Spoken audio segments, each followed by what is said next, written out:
বিসমিল্লাহির রহমানির রহিম। আসসালামু আলাইকুম। আমি আলম কবিরাজ।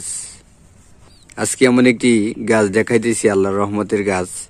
যেই গাছের শিকড় কোমরে বেঁধে যদি কেউ সহবাস করতে পারে, নাভিতে বেঁধে যদি কেউ সহবাস করতে পারে, যতক্ষণ এই গাছের শিকড় আপনার মাজায় থাকবে, আপনার কোমরে থাকবে, আপনার নাভির নিচে থাকবে, ততক্ষণ আপনার এক ফোঁটা বীর্য আউট হবে না।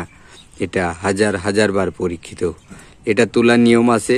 যদি এটা তুলে আপনি কোমরে বেঁধে আপনি স্ত্রীর সাথে সহবাস করতে পারেন, আপনার এক ফোঁটা বীর্য বাইর হবে না। এটা তোলার নিয়ম হলো শনি মঙ্গলবার অথবা অমাবস্যার রাত। যে অমাবস্যায় শনি অথবা মঙ্গলবার হয়, সেই অমাবস্যার দিন আপনি কি করবেন, নিঃশ্বাসটা বন্ধ করে এক টানে আপনি শিকড়টা তুলে নেবেন। আর যদি বড় হয় গাছ, তাহলে পূর্ব সাইডের একটি গাছ, এই গাছের শিকড় তুলে নেবেন। এই গাছটির নাম হলো ভাটুই গাছ, অথবা বলে কেউ ভাটি গাছ, কেউ ভাট গাছ।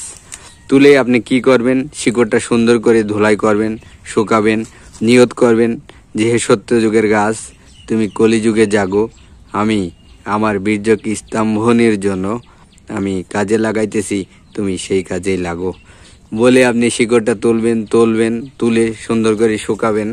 শুকানোর পরে যেই কোনো সুতায় আপনি বাঁধবেন। বেঁধে যখন স্ত্রীর কাছে যাবেন, তখন আপনি এই শিকড়টি মাজায় দেবেন, দিয়ে আপনি স্ত্রীর সাথে মিলামিশা করবেন। আশা করি আল্লাহর রহমতে যতক্ষণ এই শিকড় আপনার মাজায় থাকবে, সহজে বীর্য আউট হবে না। তা বন্ধুরা, আমি আলম কবিরাজ। আমি আছি চুয়াডাঙ্গা জেলা জীবননগর উপজেলা রায়পুর বাজার। এখানে আমাদের চেম্বার। আমরা মূলত যৌন রোগের চিকিৎসা করে থাকি। যদি বিশ্বাস ভক্তি লাগে আমাদের কাছ থেকে চিকিৎসা নিতে পারবেন। ভালো থাকবেন। আসসালামু আলাইকুম।